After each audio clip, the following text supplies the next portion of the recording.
track. I don't care if I...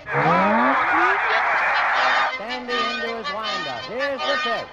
Swung on and missed a perfect game.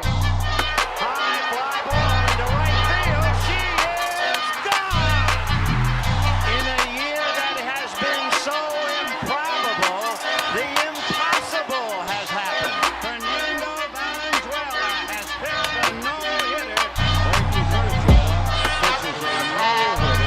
It is gone. It is a walk-off home run for Justin Turner. It's over. Muncy, a walk-off home run. This is way back.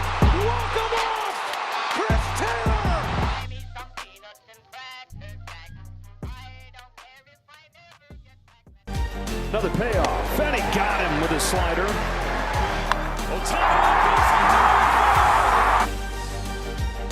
It's Teoscar Hernandez. Mookie masked. It's a grand slam. He's unstoppable and game ender.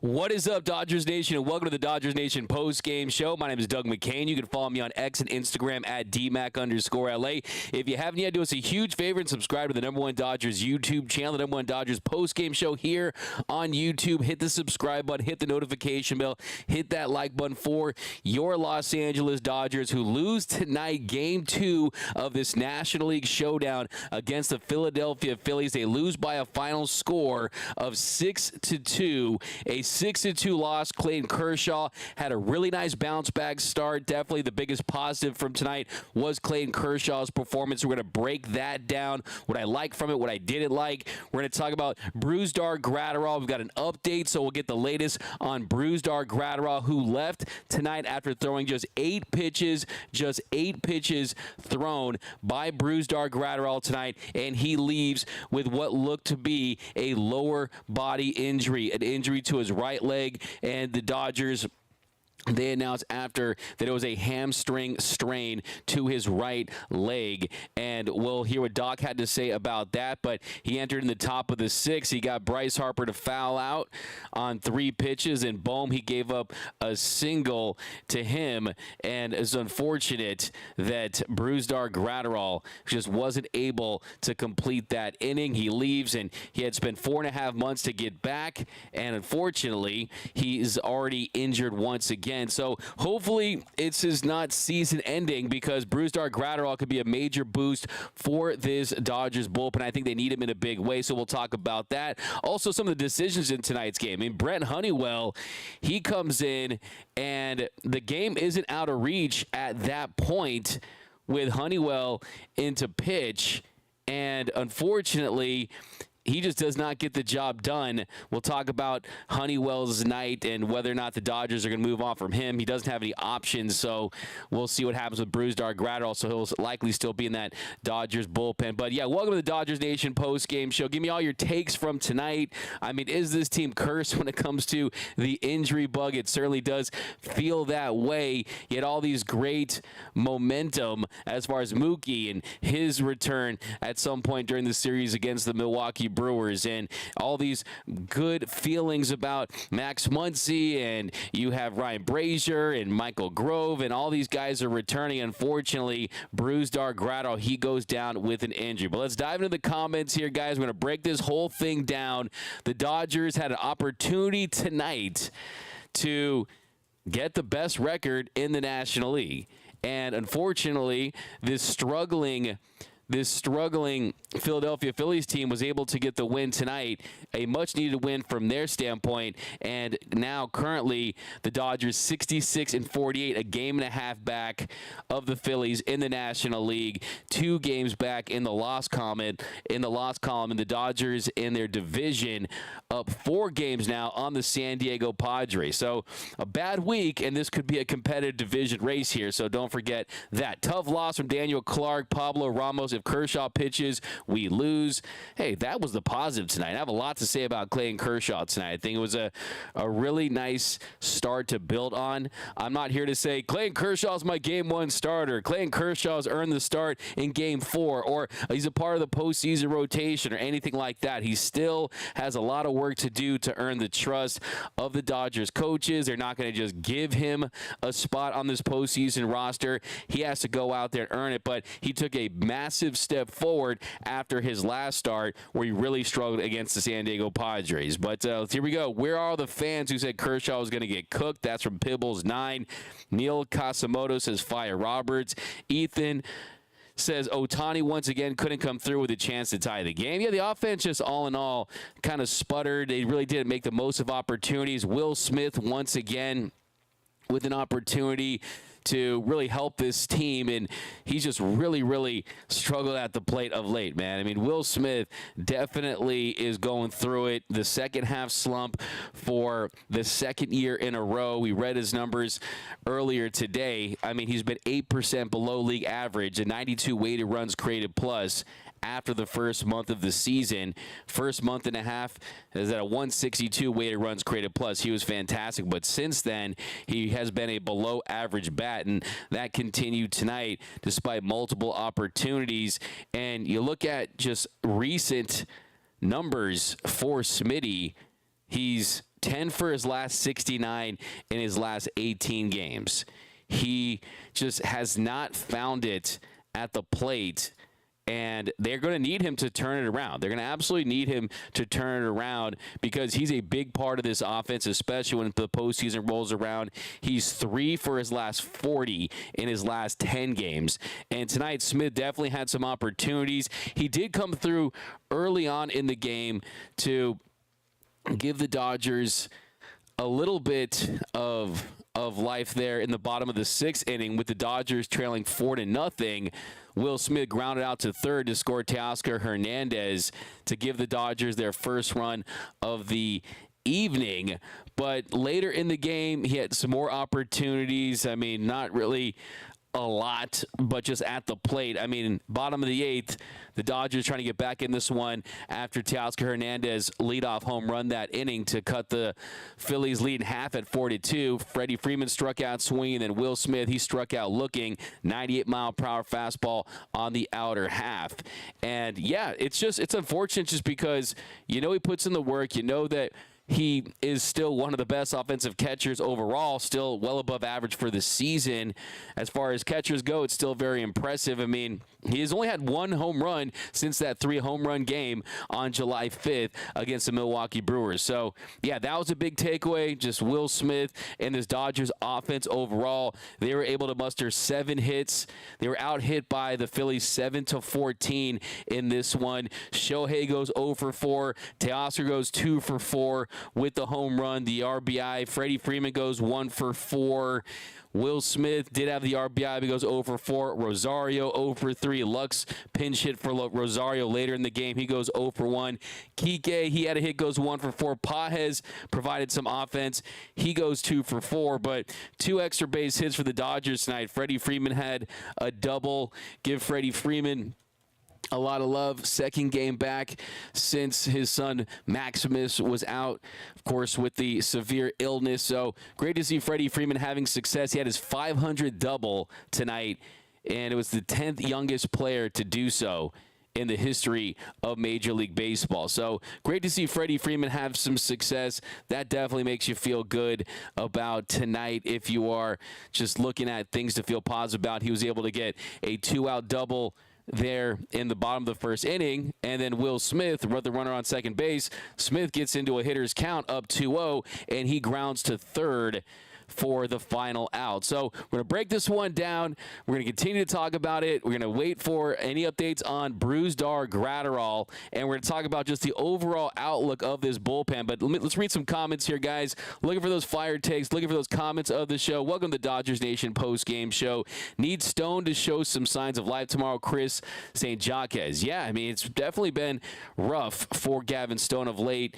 Ever since that 9-inning shutout, that scoreless gem in Chicago, he really has struggled. I mean, if you look at the home runs, they've definitely ticked up. You definitely want to see more from Gavin Stone. There's no doubt about that. Signed Mike Kemp, signed Matt Kemp from Nico's podcast. Yeah, I'll be there Sunday. Hopefully I'll get a chance to talk to Matt Kemp. They're celebrating him with his bobblehead day on Sunday against the Pirates. B.C. Smith is in a historic slump, so why not start Barnes? He forced Barnes out there all year, every Kershaw start, and he was awful. I think that they're going to start to have some long and hard conversations about what to do with Will Smith and how to just inject some life into his bat. Because, like I said, 3 for his last 40. He's been 8% below average for 3 months now, hitting around 200. So it's not like this is a 1 week or 2 week thing or even a month-long thing. This is a 2 to 3 month thing at this point with Will Smith. And at some point, I think you're going to do more harm than good just to say, okay, let's have you go out there and try to figure it out every single game. I think he would benefit from some rest. I think Austin Barnes, who don't necessarily agree tonight with the decision to pinch hit Barnes tonight. I mean, of course, Kevin Kiermaier, he's been 50% below league average this season. He's struggled at the plate, but he had an opportunity there in the bottom of the 7th inning after Kike, he was able to reach on an infield single to short. Andy Pajes, he drew a walk. The Dodgers set up pretty nicely there with runners on first and second against Sanchez. And then Thomas, he elects to go to Strom to face Ahmed. Ahmed, he lines to center. And then with runners on first and second, Austin Barnes, he gets ahead in the count.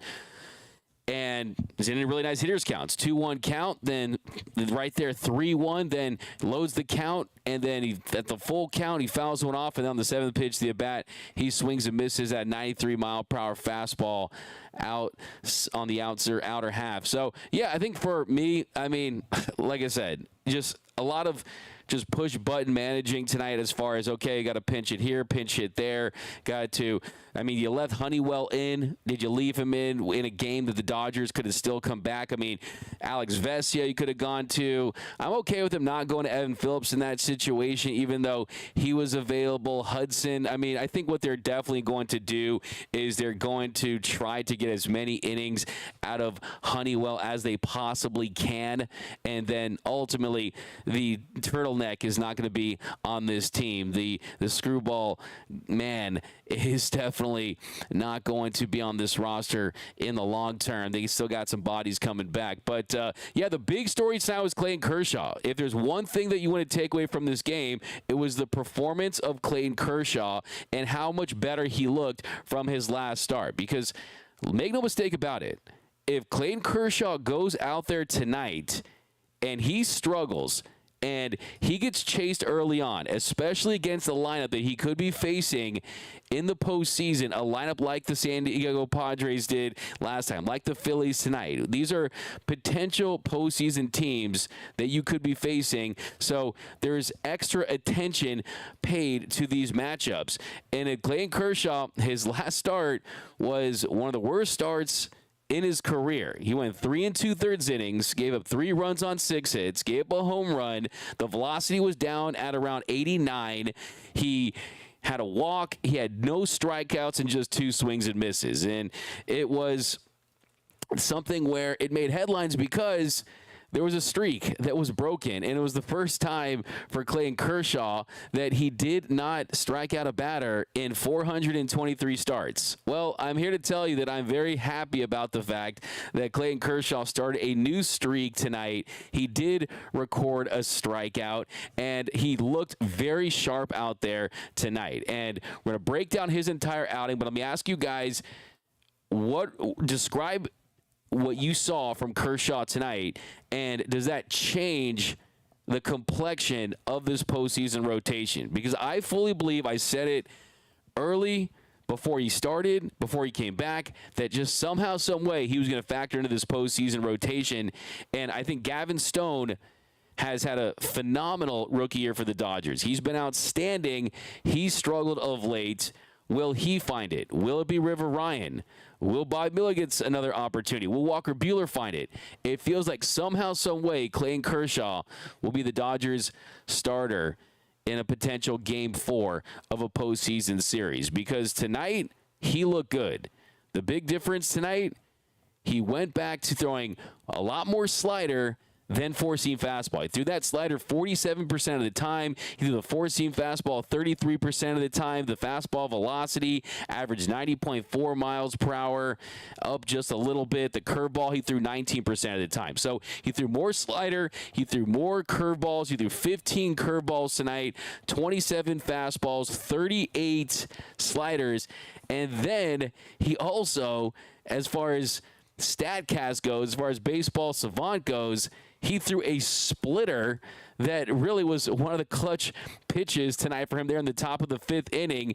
He gets Sosa with the splitter before he faced Schwarber there. So he got that second out on the splitter. But definitely impressed with Clayton Kershaw tonight. The fact that what was at stake tonight, I know it seems a little dramatic, but if he gets rocked tonight, we are having this discussion about whether or not he makes the Dodgers postseason roster. And I don't know about you guys, I'd much rather talk about a loss to the Phillies that they can still win the series tomorrow than talking about potentially the end of Clayton Kershaw on the Dodgers in the postseason. But D-Mac hasn't homered since July 5th. That's from Marcus. John Fernandez, Teo going to be hunchback carrying the team through the summer. It's a fire take, man. Extend. Sosa was the Dodger killer tonight. And really, he was later in the game. But Kersh definitely had his number early in the game. So top of the 1st inning, really nice start for Kersh. He got Schwarber swinging with a curveball up in the zone. Then he gets turned to ground to short for the 2nd out. And then he got Harper, first pitch to pop to 3rd. Lots of soft contact. Gets a strikeout early on to get back on the schneid with a punch out. I thought that was massive for Kersh early on this one. Then top of the 2nd inning, another 1-2-3 inning. Got boned to ground to short. He got Real Muto to line to center. And then Castellanos, he gets ahead in the count 0-2. Really nice at bat there. And then used the curveball to get Castellanos to fly to left. So the curveball, not only did it get some strikeouts for him, it also induced some lazy fly balls. It also allowed him to avoid that hard contact that we saw in the first couple of starts. And then top of the 3rd inning, after Kersh had retired the first 6 batters he faced tonight, Hayes singled to right, and on that pitch, four-seam fastball just left it a little up. So that is really what you need to look for when you watch Clayton Kershaw. How is he commanding that four-seam fastball? Is he living on the edges? Is he living low and living long, like the D train says? Is he avoiding the heart of the plate? Because as long as he's using that four-seam fastball to set up that slider and that curveball, that is how he has success. That's how he's effective, because the slider and the curveball, they look like fastballs until the very end, and then they fall off the table. The curveball has the nasty 12-6 break. The slider has that bite, and it's not, you saw the depth and the bite on his breaking stuff, and that was all set up by a well-commanded, well-located four-seam fastball. But then after the leadoff single to Hayes, he gives up. He goes, bounces back, he gets Marsh to fly out, and then Sosa, really nice attack plan on Sosa. He was doing a really nice job of just taking full advantage of dominating the inner half tonight against right-handed hitters. He was absolutely attacking the inside corners, the inner half against righties. He gets ahead 0-2, really nasty slider on strike 1 to get a swinging strike. Then he fouls off the 2nd pitch, a four-seam fastball on the inside corner. He fouls off a couple pitches. Then on the 0-2, 5th pitch of the at-bat, nasty slider down and in to get him swinging.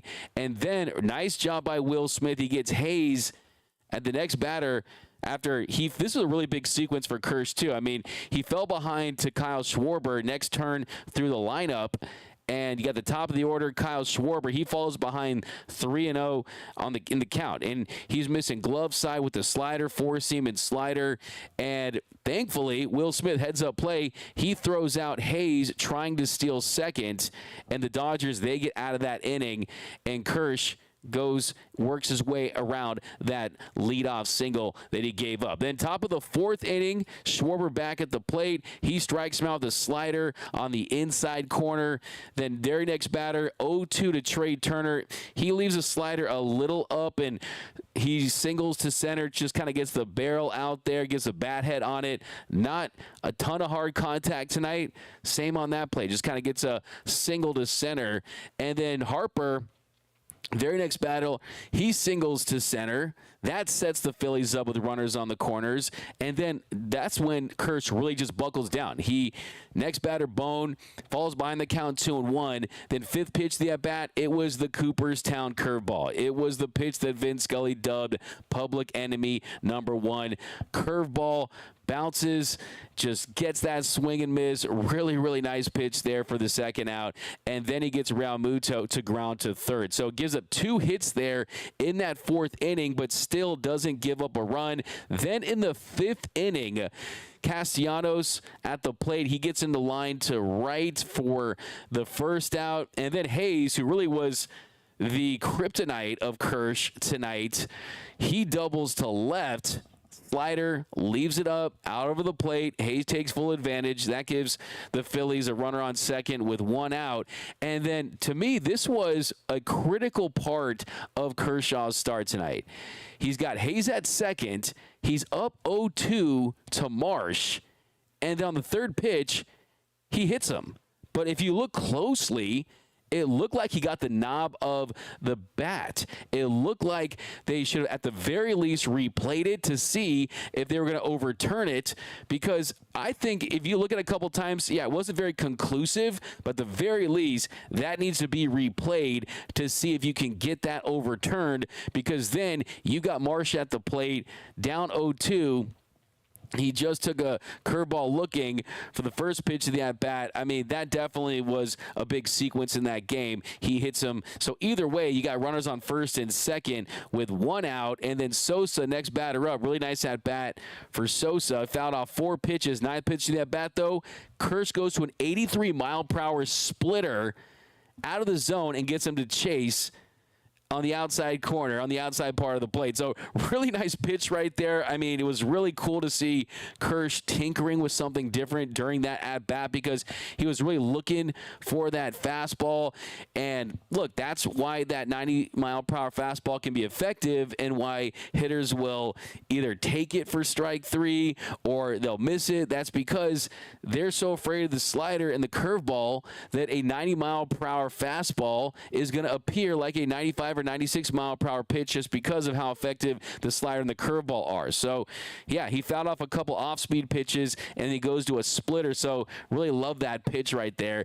And then next batter, Schwarber, he falls behind the count 3-1. Then on the 5th pitch of the at-bat, he pounds a fastball in there for the second strike to load the count. Then the 6th pitch of the at-bat, Schwarber looking for that slider. He got the slider, and then he singled to center to score Hayes to give the Phillies their first run of the night to take a 1-0 lead. And then Joe Kelly, he comes in, and he's able to get Turner to line to center to end the inning. But all in all, I think it was an extremely positive start for Clayton Kershaw tonight. I think that was absolutely something to build on. It was something he absolutely needed to continue to say, okay, I'm not going away. I'm not going to retire. I'm not done. I'm not washed, as a lot of the haters want to say. Let's not forget, it's a first ballot Hall of Famer. And if you look at his line, he goes 4 2/3. Gave up 1 run on 5 hits, had 5 strikeouts, no walks, generated 10 swings and misses, and had a 26 called strike and whiff percentage. So I give Clayton Kershaw's outing a solid B when you consider that this is just his 3rd start back. And Dave Roberts said before the game that they're going to use 5 starts to evaluate Clayton Kershaw. So the first one and the third one were definitely positives. The second one, hopefully that was just an aberration, because he also said before the game, Dave Roberts did, that they went back and they looked at his release and some of the mechanics and they tweaked some things. So there was an adjustment that was made, and tonight that adjustment certainly paid off, because tonight looked like a pitcher that's going to help this team down the stretch. A guy that is now 45 strikeouts away from becoming a member of that exclusive 3,000 strikeout club. But let me know down below in the comments section on all your takes on Clayton Kershaw. I know I've been kind of going in depth on the breakdown, so I want to definitely read your takes. We got Drew, $10 super chat. That's going to the Teoscar Hernandez fund. At close to full strength, do we have the heart and fight to win it all despite computers and Roberts holding us back? To answer your question, absolutely. And I think that I know a lot of people have PTSD from 2022 when the Dodgers won 111 games. PTSD, of course, I mean post-traumatic San Diego, right? You lose that series. But let's see what Shohei Ohtani looks like in the postseason. Let's see what this team looks like with Tyler Glasnow and Teoscar Hernandez and Yoshinobu Yamamoto and Jack Flaherty. I think that a lot of Dodgers fans are falling in that trap of just comparing this year's team to the teams of yesteryear, even though that team had Freddie Freeman and Mookie Betts, two of the most talented players in the sport, because of what had happened. But you have to realize just because the uniform is the same and the interlocking LA and the wedding gown white uniforms and the Dodger blue and the beautiful Dodger Stadium is the same, this team is extremely different when it comes to the key role players. Now, the one common thread, as you point out, is Dave Roberts. And as Buster Olney told me from ESPN, if the Dodgers got swept in the first round in the NLDS or something catastrophic happens, I definitely think Dave Roberts could firmly be placed on the hot seat. So we'll see how everything transpires in the postseason, but I think absolutely this team can win it all. There's no doubt about it. Tonight's a big blow with Brusdar Graterol because I said it today. This is a guy at a 1.20 ERA, running a 27-inning scoreless streak. I mean, Brusdar Graterol is extremely effective. So 2020 Kersh wasn't that bad. And look, there's been a lot of good starts, bad starts for Kersh in the postseason, but he's really been the victim of the Dodgers' consistency and their success because this is a franchise that has consistently been perennial contenders year in and year out. And as you point out, absolutely, he was really fantastic there in the 2020 postseason. He had the 13 strikeout game he had against the Brewers. In the World Series against the Rays, had two really nice starts, posted a sub-3 ERA in the Fall Classic that year. I don't think people are going to give him credit for it because everyone has their narratives about the 60-game season or whatever you want to call it. But at the end of the day, he did go 11 2/3 innings against the Rays in the World Series and posted a 2.31 ERA, and he was really good. And part of the reason, if you want to say that, was he wasn't out of gas because it was a shortened season. So I think if you want to look at a positive too, you could say, okay, Kersh's arm is healed. The velocity is relatively the same from where it was last year when he was on his way to becoming another all-star starter. He was the NL Cy Young mix, so I definitely think that as well. So Richard Flores, either Dave wanted to speed up the DFA for Honeywell or it's just Dave doing Dave things. I think it's simply the fact that this bullpen, they've had a good amount of success. No runs last 5 games. Evan Phillips has gone back on track. Alex Vesia, Daniel Hudson. There's been definitely a lot of positives about this bullpen of late. And look, Brent Honeywell, I know I said on the show, fear the turtleneck. And Brent Honeywell is not someone that they're going to really have a long conversation about when it comes to his spot on the postseason roster. They know they got Grove. They got Ryan Brazier on the men. They have guys coming back. Walker Buehler is definitely going to make a start. He has one more rehab start, but he'll rejoin this team at some point in the very near future. And if you look at the circumstance with Honeywell, first and foremost, I mean, he really did a nice job initially when he enters this game. And, of course, Brusdar Graterol, we talked about that. We'll talk a little more about that once we get a little more updates on it. But Brent Honeywell, he comes in. He walks Real Muto to put runners on first and second. And then first pitch to Castellanos, slider up in the zone. Castellanos singles to center. That scored Bohm to make it 2-0 Phillies. Bounces back to strike out Hayes with a screwball on the inner half, and then Castellanos steals second. But the walks would really hurt him. That was definitely his Achilles heel tonight, was issuing those free passes. He walks Marsh on 4 pitches, and then Sosa, next batter, he singles to right. That scores Castellano and Real Muto. That put the Phillies up 4-0. So bases loaded situation. Sosa jumps on that screwball, and that's the issue with that screwball, that if it doesn't have that break, that reverse breaking ball break, you're going to put yourself in a very difficult position because of the fact that, yeah, it's 80 miles per hour. If it's hanging there, big league hitters are going to put it in play. And Sosa, who had a very frustrating night against Clayton Kershaw with the multiple strikeouts, he was able to get that single, and that scored 2. And then Sosa stole second, but then with runners on second and third, Honeywell, he did get Schwarber to fly out to end the inning. So the Phillies get 3 runs on 3 hits there in the 6th inning, with Brusdar Graterol coming in and unfortunately injuring his hamstring.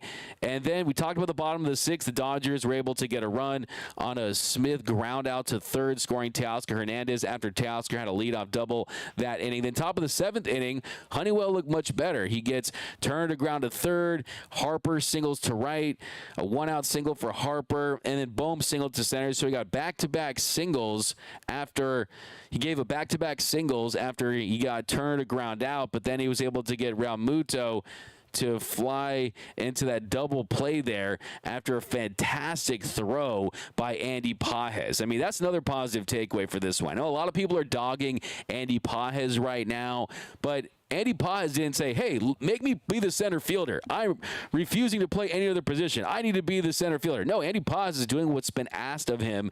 Everyone will tell you at the minor league level, at the big league level, that Andy Pages should be a corner outfielder. That's what he does, and you see the cannon that he has.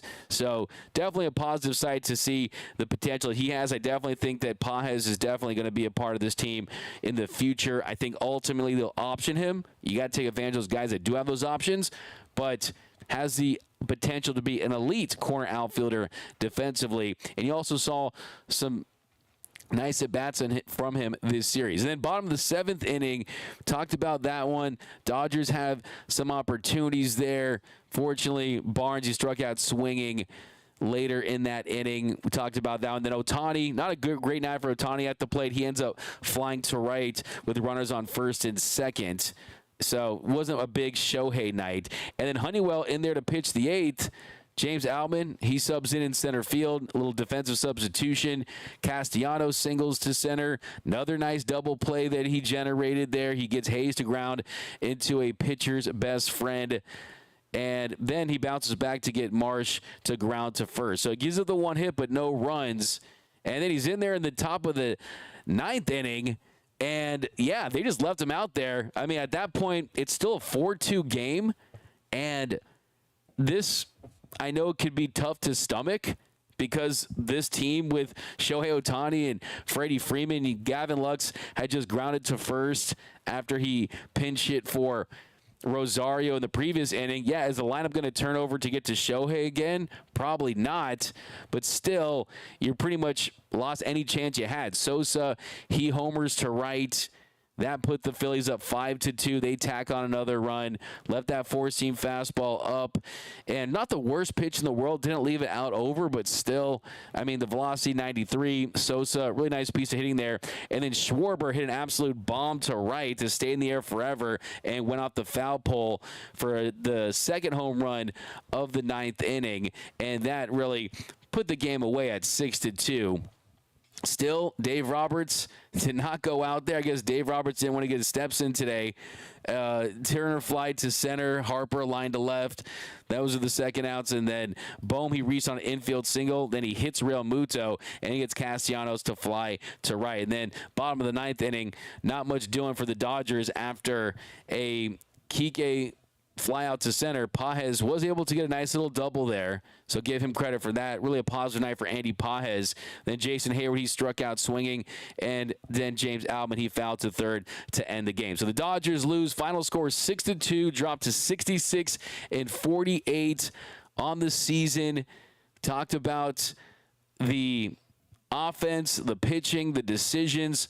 Not a great night for the Dodgers, but really the two biggest things you need to know, Clayton Kershaw, much better performance tonight, really nice bounce-back start, and then Brusdar Graterol. That really is the story because Brusdar Graterol, a very emotional moment for Brusdar Graterol who left after just throwing 8 pitches. He was facing Real Muto, and it was a play that looked like, okay, maybe it's just a little tweak.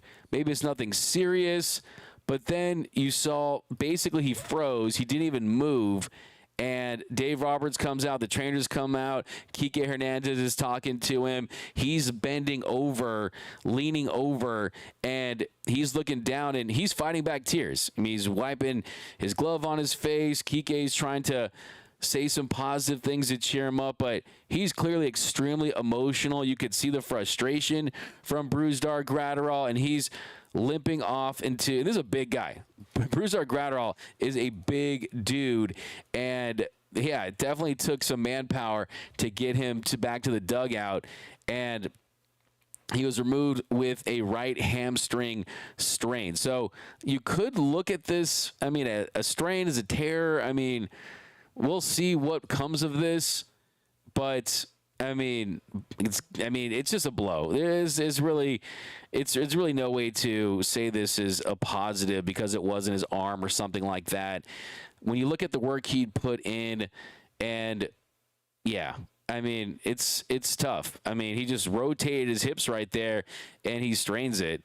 And I think too, if you go back and look, the pitch before where he was running to get that foul ball, that possibly could be where he hurt it. So, I mean, I think that's where he really tweaked it, was on the pitch before that. So we'll see if he spoke to reporters. It doesn't appear that he has, but yeah, make no mistake about it. That's a massive blow for this team. Brusdar Graterol was great last season. D-Mac, can you please mute the Kershaw haters who said he's washed and should retire? They don't deserve to be heard. Roy Estrada, that's the thing. Jesse, I hear what you're saying, and you guys know I'm a devout Christian, believe in the church of Christianity, right? But on this show, it's not an echo chamber. We like everyone's takes. It's fun to disagree sometimes. Nico's podcast, Dodgers setting another record for most players on the IL. They have a freaking all-star team on the IL. I mean, seriously. So interesting. The Flacco is a fire take. I like this take. I like this take from the Flacco. It might be my favorite take of the night. Edgardo Henrique's time, he nasty, throws gasolina. And I was texting with my good friend, Mr. Tim Rogers, and that's what we were talking about. And one thing that we were discussing was the fact that you look at this bullpen right now, and you look at this starting rotation right now, and who is going to factor in. And you know there's the locks, right? If they're healthy, there's the locks. Glasnow, Yamamoto, Flaherty, Clayton Kershaw, if he pitches like this. Gavin Stone has earned it this season. Evan Phillips, Michael Kopech, Blake Tryon if he's healthy, Daniel Hudson if he stays healthy, Joe Kelly, they brought him back to pitch in the postseason. Alex Vesia has been one of the best 20 relievers in baseball this season. He could have made an all-star team. Then Ryan Brazier is pitching well through his rehab. They brought him back for a reason. Him, Brusdar, and Evan Phillips were the Dodgers' 3 best relievers last season. So you're already up to 12. With Glasnow, Yamamoto, Flaherty, Kershaw, Stone, Phillips, Kopech, Tryon, Hudson, Kelly, and Vesia, and Brazier. You're already up to 12. And then I think the 12 and 13 spots are going to be really difficult because Anthony Banda, the Banda Express, has absolutely earned a discussion. He's earned a potential roster spot because of the fact that he has swing and miss stuff, because he can throw 97. And one thing that Tim and I talked about, and to get back to Edgardo Henriquez, is he has the potential to be special in special plays in the postseason. 97 plays. Banda has stuff that could play in the postseason. I mean, look what we saw from Victor Gonzalez back in 2020. Lefty with the nasty slider. How that plays. And then you got Michael Grove, whose stuff plays up out of the bullpen when he throws 98. Then Walker Buehler. I mean, is Walker Buehler a fringe postseason pitcher at this point? We'll see what he has.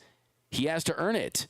River Ryan. His stuff is about as good as anyone on this team outside of Tyler Glasnow when he's right. And then Brusdar Graterol, we'll see what happens with that. So lots of guys on the bubble that are going to be competing for spots in this bullpen. When you look at guys, can they be special? Are they going to value veterans that they've seen do it, like the Daniel Hudsons, the Blake Trinans? Or do you say, you know what? Screw it, man. We got this dude, Edgardo Henriquez, who can throw 103, pump 104. No one's seen him. Hey, I like the idea. I'm just saying. Let me know down below, though.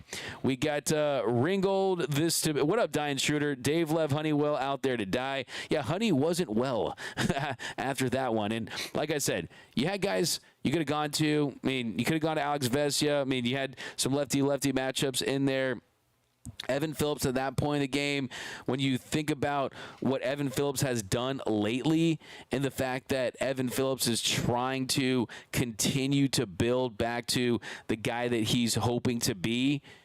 And, I mean, last 2 appearances for Evan Phillips, it's gone an inning and a third. No runs, 4 strikeouts. He did strike out the side on Friday against the Oakland A's. So maybe you don't push him, set him back as far as a confidence situation. And that part of the game after an injury, I mean, just the injury really shell shocks you, right? I mean, that definitely shell shocks you at that point. And, yeah, just not a lot happening from this Dodgers offense. I mean, you look at Teoscar Hernandez, him stepping up tonight. But outside of that, you definitely were hoping to get just a little more. But a couple more comments, guys. We're going to be back tomorrow for Dodgers Dugout Live, so don't forget to tune into that. It'll be on the ESPN LA show, the Blue Review with my man, Mr. Greg Bergman. Shout out to Greg Bergman. We got Marmar, $5. Hippo character applauds. Wiltz nodding in approval, saying good game. Okay. Leonardo Blanco. Hey, D-Mac, Robert shows he wanted to lose this one by leaving Honeywell in that long. Yeah, Honeywell is still in there right now. Jesse Flores. D-Mac, can you please go back and mute the... Okay, we got some more here. Welcome. Silencio Doubters. Just 1 start, guys. If Dodgers lose to the Padres, Dave Roberts needs to go. Big possibility right here. Why bring in Graterol when we're in a close game? He needs to prove himself this year first. That's from Los Dodgers. I mean, look, it's never going to be a soft landing. You had to get him in there at some point. So I have no issue with the situation that Brusdar Graterol was put in tonight. I thought it was fair for sure. J-Kid 323, Will Smith batting is trash, and the way he calls the game is horrible too. You have the batter 0-2, and he calls a middle pitch. JT Realmuto, a great game caller. That's from J-Kid 323. Yeah, I mean, the thing about Will Smith, so his game calling has been really a work in progress throughout his career. He's gotten better at it for sure. But yeah, I think if you're Will Smith, he just needs to continue to go out there and get these opportunities to build that chemistry. And really, it's kind of one of those things where Will Smith it's you don't sign Will Smith for $140 million because of what he does behind the dish. Now, as far as his pop time, it's one of the best in the league. As far as his framing, as far as other attributes of being a catcher, he's definitely shown an ability to do it at a high level. But yeah, there's no doubt about it. I think when it comes to Will Smith, he hangs his hat with his bat, right? That's what he does. It's what can he do for you offensively. Why is Lux not playing every day with all the offensive struggles? No Nintendo. That's from LaFlaco. Dave Roberts is allergic to pitching staffs. That's from WB. Sup, D-Max. Sup, Cesar. Yeah, Lux can't hit lefties. MB. That's the take right there. I mean, Gavin Lux this season, even though he has definitely been really great of late, one of the hottest hitters in Major League Baseball over the last few weeks, hitting over 400, he still has struggled against left-handed pitchers. And I think that's left-handed pitchers, and that's the big reason why you brought in Ahmed Rosario to potentially platoon with him. And then you also have Miguel Rojas when he comes back. Dave Roberts said today that Mookie Betts, by the way, like I told you guys, I tried to kind of give you some breadcrumbs last couple of weeks. Kind of was trying to say it without saying it that Mookie Betts would be at shortstop, and that was kind of the plan. So, yeah, when I'm trying to tell you that he was taking 2 hours of ground balls every time I was at the game, that's definitely the point I'm trying to make in that situation. And with that, Miguel Rojas, he becomes a depth piece, and by that, he could be another platoon option with Gavin Lux at second or a late game defensive substitution. How about Bat Ohtani cleanup from Los Doyers? He's going to stay at leadoff, and I think it's the right decision, especially I think with Mookie batting in between Freddie and Shohei. I think we're going to see an uptick in power numbers from Mookie when he returns. And remember last year he just set a career high with 39 home runs. But yep, guys, tough loss tonight. Hey, guys, smash that like button for Late Night DMAC. By the way, smash that like button, especially if you want to see us do more giveaways. Also, smash that like button for Shohei Ohtani and our giveaway at 95,000. So be sure to comment "Go Tani" down below so you're eligible for that giveaway. Once we hit 95K, which we're closing in on, we just gave away a Jack Flaherty jersey for 94,000. So doing tons of giveaways all season long, so definitely be on the lookout for that. And let's see if we can get any more updates on Brusdar Graterol here to see if did he speak to reporters. Let's see here, trying to figure that out. Let's see, Brusdar Graterol. Man, what a tough man. Can I tell you, Brusdar Graterol is awesome, man. He's such a great dude. He really truly is. Really, really nice guy. Always welcoming. I mean, I've spoken to him through a translator. I've spoken to him without a translator. Just a fun dude. I've asked every Dodgers player, essentially, which of your teammates would make the best football player. And literally across the board, every single one of them said that it would be Brusdar Graterol. And, yeah, I mean, you go back and look at it. I mean, he was activated off that 60-day IL on Monday. He didn't get that fly out to Bryce Harper. Then he gave the single to Alec Bowen on the 2-0 pitch to JT Realmuto. Threw that sinker. It was high. It was up out of the zone. And then, yeah, that's when he grabbed the back of that right leg, and that's when he felt that hamstring pull here. But we'll have more on it tomorrow. But thanks again, guys, rocking with us here on the Dodgers Nation post-game show. My name is Doug McKain. You can follow me on X and Instagram at DMAC_LA. You guys the best fans in the game. Let's read some more walk-off shots here. Shout out to DMAC for the two-a-days and the dog days with Summer Keith Potter. Hey, all Dodger baseball, all day, 24/7, 365. I'm going to be at the stadium tomorrow covering the game, so going to do a post-game show at Dodger Stadium. So be on the lookout for that for sure. Adrian, DMAC, wake me up when we play Milwaukee. Okay, I'll be sure to do that for sure. Anyone feel the earthquake today? By the way, that was a long one. It's a long earthquake there. And by the way, how about the White Sox? It ended. I was hoping the White Sox would set the new losing streak at 23 games and then win out for the rest of the season. That was my dream. It did not happen tonight. Very upset about that. DMAC, Dodgers will not win the World Series with Mookie at short. Jose Ayala. We'll talk about that tomorrow on Dodgers Dugout Live. But thanks again, guys, for rocking with us. As always, Brick C, DMAC Padres fan here, as you know, but you run a great show. Thank you so much. Appreciate you. And Padres, we're trying to hold you guys off, okay? But thanks again, guys, for rocking with us here. Remember, nothing brings us together quite like Dodger baseball. Hit that like button, hit that subscribe button, hit that notification bell. Nothing brings us together like Dodger baseball. And until next time, think blue, bleed blue.